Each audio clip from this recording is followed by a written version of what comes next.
Listen, people, I'm not saying all lesbians look alike. I would never say some ignorant shit like that. However, I am saying, though, every once in a while, there's a fucking layup.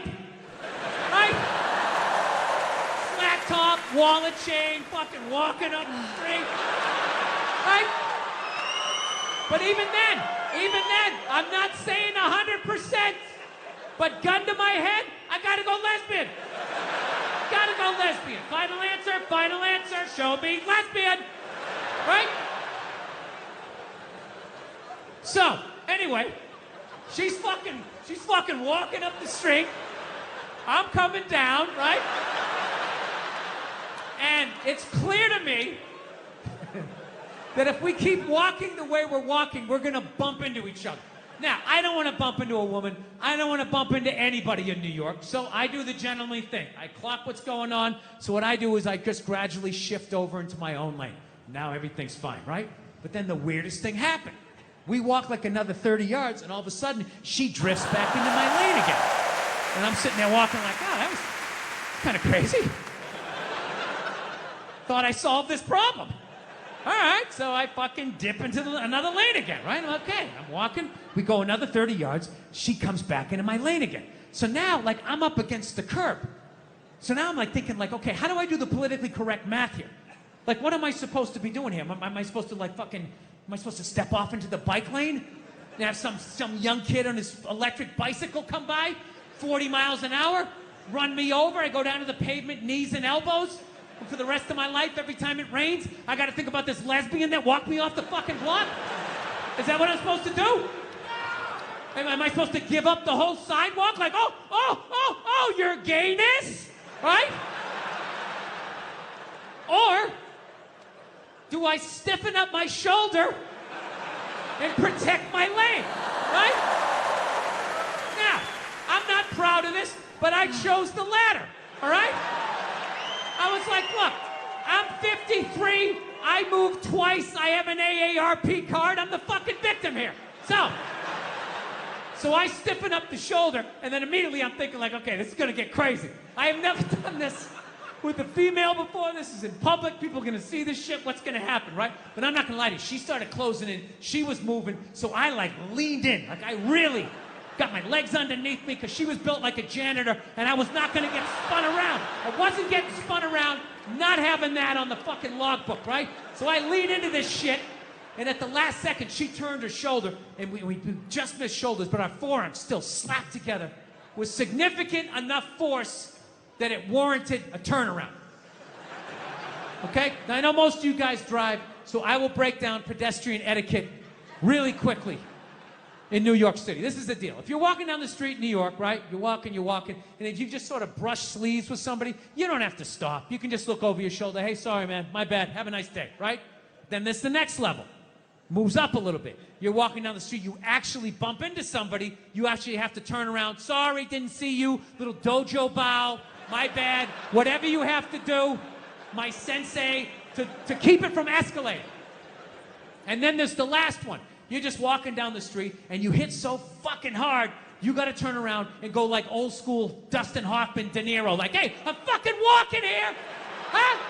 I fucking moved twice, you didn't see that? You drifted 2 times? Huh?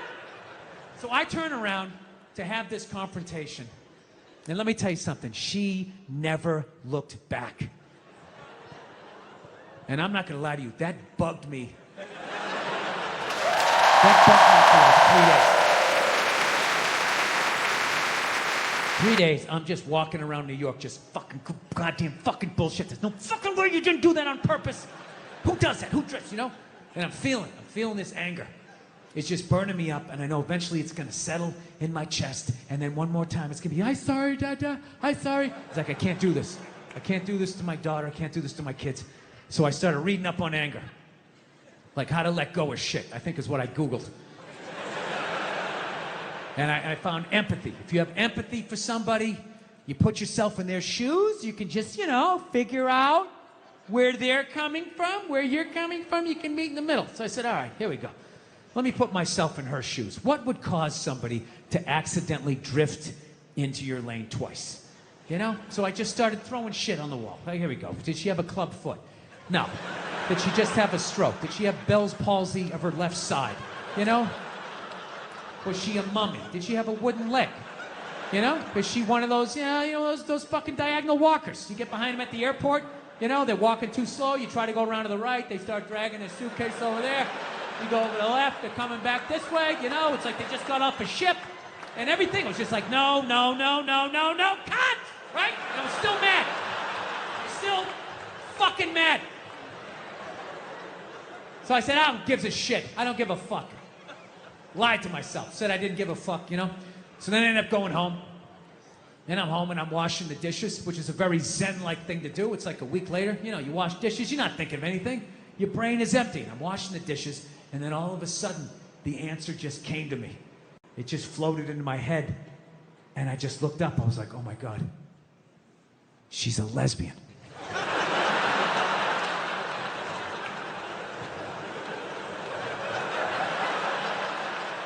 I mean, it was right there. I was like looking 9 miles down the street, looking under shrubs. It was right in front of my face. She did it because she's a lesbian.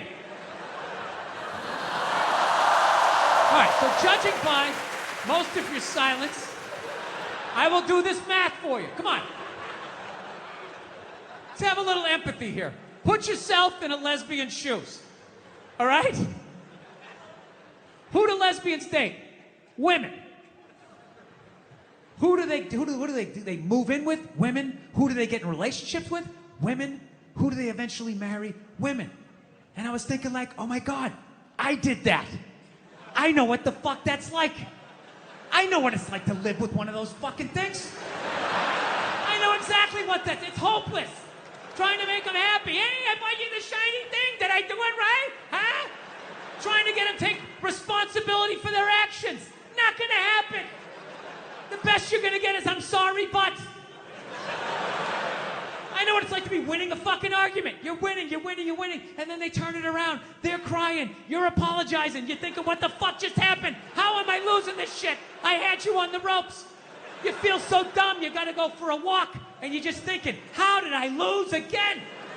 How did I lose again? And then you figure it out, it makes you feel stupid, and then you see some bald idiot with a giant orange mustache, and you're like, you know what? Why don't you take some of that shit? You take some of that fucking anger. Yeah. I feel so stupid that I got mad at that woman. I shouldn't have got mad at her, I should have bought her a beer. And just listen to her troubles and had empathy and be like, that's not your fault.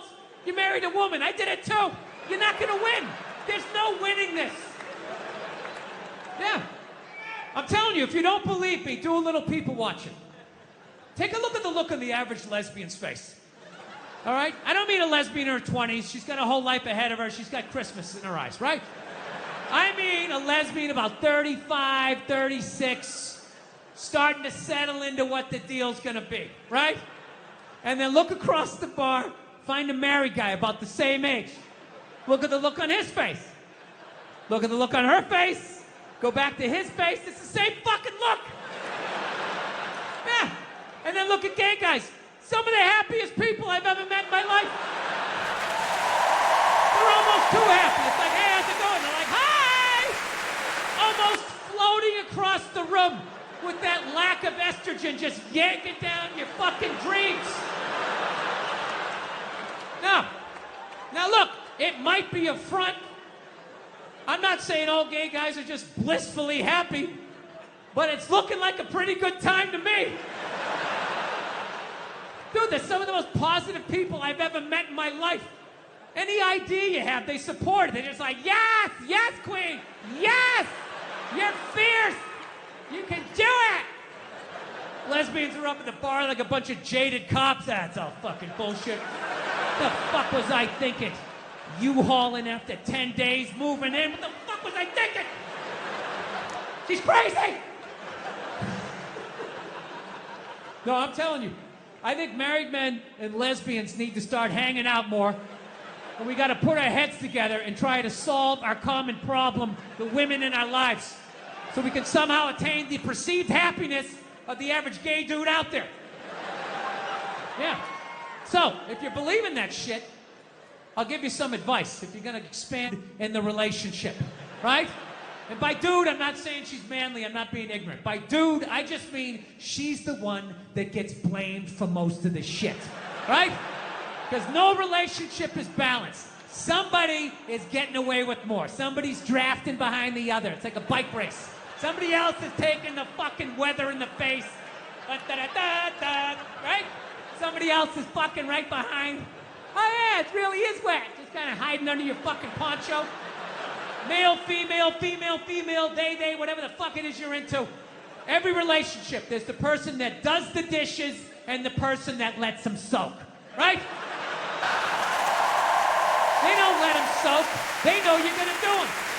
They just wait you out. And after a while, you can't fucking take it anymore. They just sit there. You gotta go out and you start doing it. And then what do? They sit in the other room and they wait like they don't know what you're doing. And they wait till they hear pots and pans. And that's when the show starts. That's when they come running in like, what? Oh, I was gonna do those. What? And you're like, no, you weren't. They've been sitting there for 8 hours. I got my hands in room temperature waters with scrambled eggs floating around. Don't gaslight me. You're a fucking animal. You were raised by animals. Get out of my sight. Don't yell at me. Right? Yes. Every relationship has the person that will take the trash bag out of the trash barrel and do a little tie it off, and then leave it slumped against the counter like it took 2 behind the ear and a mob hit. And then there's the person that actually picks it up and takes it out to the curb at night and puts it in the trash can, right? My wife's hilarious, man. I love her, but she's got some of the worst excuses ever. I'm like, why don't you ever take out the trash? She goes, I would, I'm just afraid of coyotes. I'm afraid of the coyotes. It's like, so am I. So am I. They're rabid dogs. They hunt in packs of 2s and 3s.